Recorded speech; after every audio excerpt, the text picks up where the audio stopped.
voir comment faire ce bouton poussoir. Et dans un premier temps, on va voir comment faire le bouton et son petit axe. Pour cela, je vais dans SolidWorks, je crée une nouvelle pièce. Je vais prendre le plan de dessus, choisir dans Esquisse un cercle centré. Donc je centre, je prends bien le point rouge. Et je cote mon cercle avec un rayon et un diamètre plutôt de 35 mm. Ensuite, je transforme ce cercle en base bossage extrusion, c'est-à-dire que je lui donne du volume.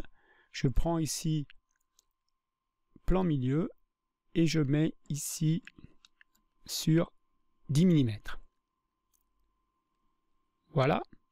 Maintenant, je vais choisir ici cette arête et je vais faire un congé de 9 mm. Je valide.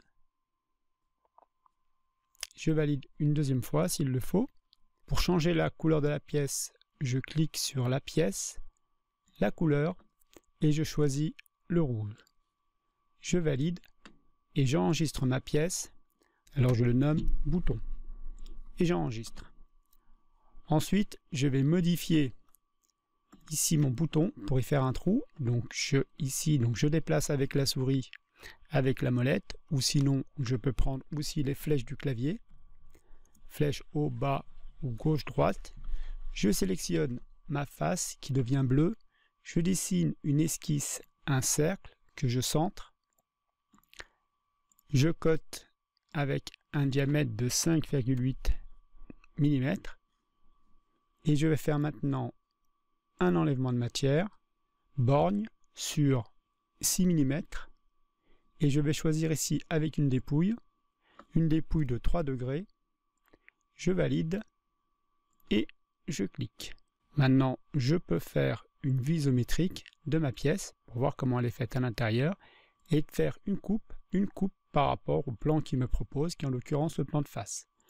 Et là, je vois bien ma pièce avec son trou conique avec un angle de 3 degrés. Et voilà pour cette première pièce. Donc, je peux décocher la vue en coupe et enregistrer ma pièce.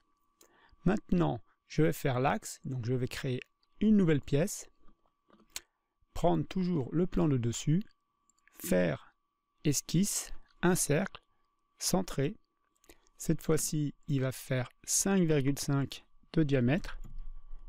Je valide et je vais le transformer en fonction, base bossage extrusion. Je choisis toujours plan milieu et je prends ici 6 mm. Je valide. Je valide encore une fois. Je enregistre ce fichier sous axe, ou axe du bouton. Je clique dessus, je choisis la couleur. Je vais prendre aussi la couleur rouge et je valide. Alors là, si je veux changer la dimension, je peux ici éditer la fonction. Et là, au lieu de prendre 6, je vais plutôt prendre 8. Et je valide. Je valide une deuxième fois s'il faut et j'enregistre.